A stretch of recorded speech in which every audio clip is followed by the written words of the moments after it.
Descubra o mágico mundo das lendas do Rio São Francisco, um verdadeiro tesouro de histórias folclóricas que há séculos encantam a imaginação das pessoas. Prepare-se para uma jornada fascinante, repleta de mistério e tradição, enquanto exploramos 8 lendas que entrelaçam a cultura, a natureza e a espiritualidade ao longo das águas majestosas deste icônico rio brasileiro. E aí galera, beleza? Meu nome é Vinícius Soares e no vídeo de hoje vocês vão conhecer 8 lendas do Rio São Francisco. Então, já vão deixando um gostei logo no começo do vídeo, que isso ajuda muito no compartilhamento, então bora começar.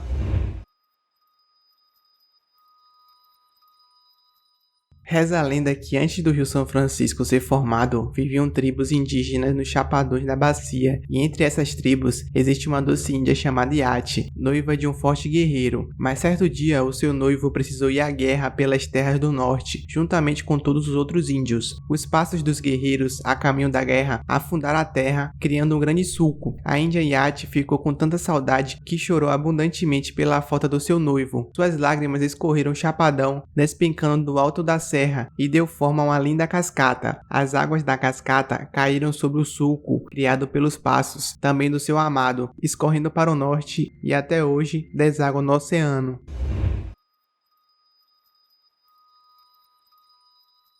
Antes de mais nada, é preciso dizer que o minhocão não é uma única criatura, como a cuca, mas uma série de criaturas cuja existência foi relatada em muitos lugares do nosso país. O primeiro relato escrito sobre o minhocão foi feito pelo padre Ernesto Barreto, em 1880, no Mato Grosso. De acordo com o relato do padre, ele havia comprado um terreno próximo a Cuiabá, onde corria um rio. Nas margens desse rio, eventualmente era possível ver grandes sulcos de um tamanho que nenhuma criatura conhecida até então poderia fazer. A origem do minhocão é incerta, mas acredita-se que ele tenha surgido no Brasil e migrado para o Portugal, ao contrário da cuca, que surgiu por lá na figura da bruxa de Évora, e veio parar em terras brasileiras transformando-se em nossa cuca. De acordo com as descrições mais comuns da lenda do minhocão, essa criatura teria um tamanho gigantesco e viveria em rios ou às margens deles. Alguns dizem que na verdade ele não é uma minhoca, mas uma verdadeira serpente gigante ou uma espécie de enorme de peixes guio, como a enguia. A verdade é que não existem relatos de pessoas que tenham encontrado o minhocão e visto como ele é, apesar de algumas histórias de pessoas que foram perseguidas por ele ou viram o tamanho de sua silhueta na água, por exemplo. Entre as maldades do minhocão está fazer buracos e sulcos pelo chão para prender pessoas e se alimentar delas, virar barcos nos rios para comer os tripulantes, roubar a pesca de pescadores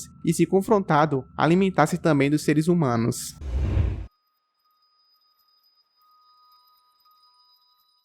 Essa história conta que todo dia, sem exceção, quando dá meia-noite, o velho Chico dorme durante 2 ou 3 minutos. É durante esse tempo que as almas das pessoas que se afogaram vão para o céu. Além disso, as cobras perdem seu veneno e os peixes ficam no fundo do rio. Esse momento é tão precioso que até mesmo os barqueiros que estão no rio fazem silêncio e tomam cuidado. Isso tudo para não acordar o Rio São Francisco. Aliás, para beber água, primeiro é necessário jogar um pedaço de madeira. Caso o rio fique parado, é necessário esperar para não acordá-lo. Se alguém desobedecer essa regra, poderá receber um castigo da mãe d'água e dos peixes, das cobras e até mesmo das almas afogadas que não conseguiram chegar até as estrelas.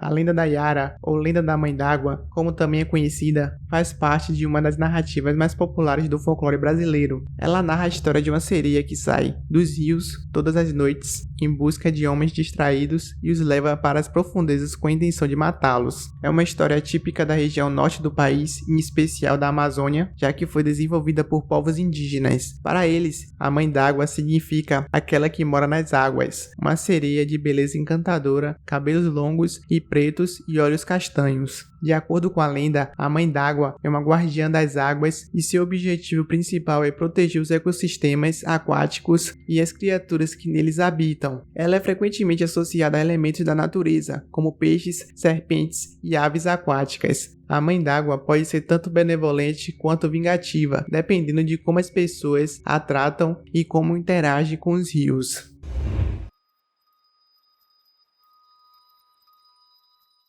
O caboclo d'água é uma criatura sobrenatural pertencente ao folclore brasileiro, sendo famosa na região do Rio São Francisco. Ele é geralmente descrito como sendo uma criatura musculosa, troncuda, com pele cor de bronze, de baixa estatura e com apenas um olho localizado no meio da testa, semelhante a um ciclope. É uma entidade ágil e poderosa que consegue estar em vários lugares ao mesmo tempo e possui a habilidade de se transformar em qualquer animal. Apesar de poder viver fora da água, ele nunca se afasta das margens do Rio São Francisco. Esse anfíbio humanoide é extremamente forte e se esconde em profundas cavernas subterrâneas localizadas nas margens do rio. Algumas pessoas dizem que as cavernas habitadas pelo caboclo estão cheias de ouro e esmeraldas. Outros comentam que a única coisa que alguém vai encontrar lá são os ossos de suas vítimas. A cobiça por esse tesouro já levou muitas pessoas à morte, afogadas ao tentar encontrá-lo. Dizem que somente pensar em possuir o tesouro do caboclo já faz com que a pessoa seja perseguida por ele.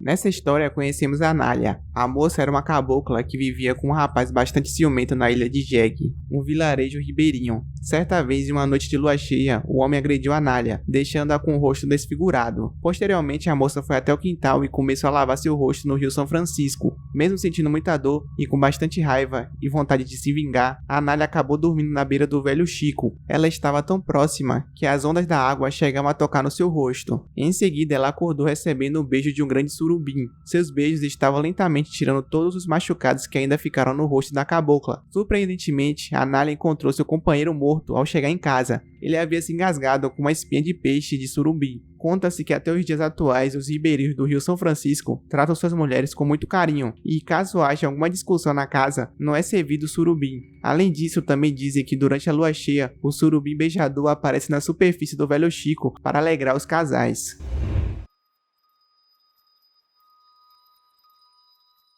Essa história é uma lenda popular que faz parte do folclore da região de Juazeiro, no nordeste do Brasil. Ela conta a história de uma linda menina que vivia próximo ao Rio São Francisco e que costumava passar horas se admirando no reflexo da água. A lenda prossegue com a transformação surpreendente da menina no final da tarde. À medida que anoitecia e o sino da igreja começava a badalar, a menina, incapaz de resistir ao chamado do sino, passou por uma metamorfose impressionante. Ela se transformou em uma gigante serpente terrível, uma criatura temida por todos que conheciam a lenda. Sua pele reluzente e escamas brilhantes capturaram a luz do pôr do sol, fazendo-a parecer ainda mais majestosa e aterrorizante. A serpente então deslizava até o rio, mergulhando nas águas do São Francisco, onde diziam que ela encontrava sua verdadeira forma e se tornava uma protetora mística do rio. A lenda serve como um lembrete de como a beleza e a natureza podem esconder segredos profundos e misteriosos, e como a transformação é uma parte importante das histórias folclóricas que passam de geração em geração na cultura local.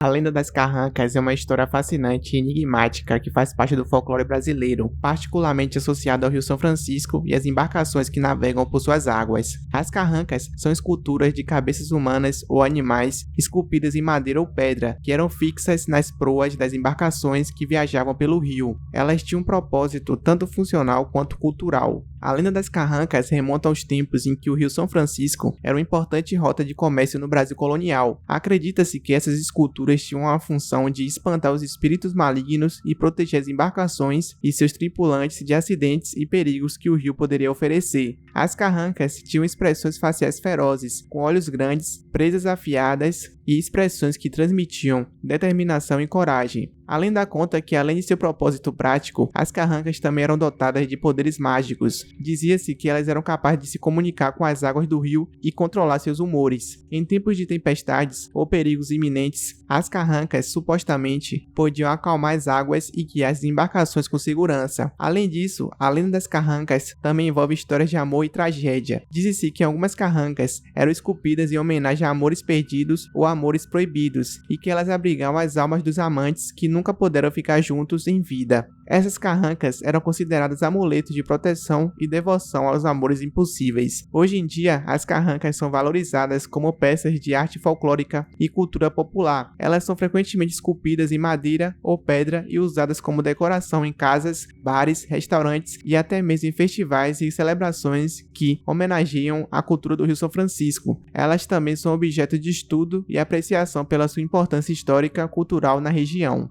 Então, galera, esse foi o vídeo, espero que tenham gostado. Cliquem no gostei, se inscrevam no canal, compartilhem o vídeo. Um abraço, fui!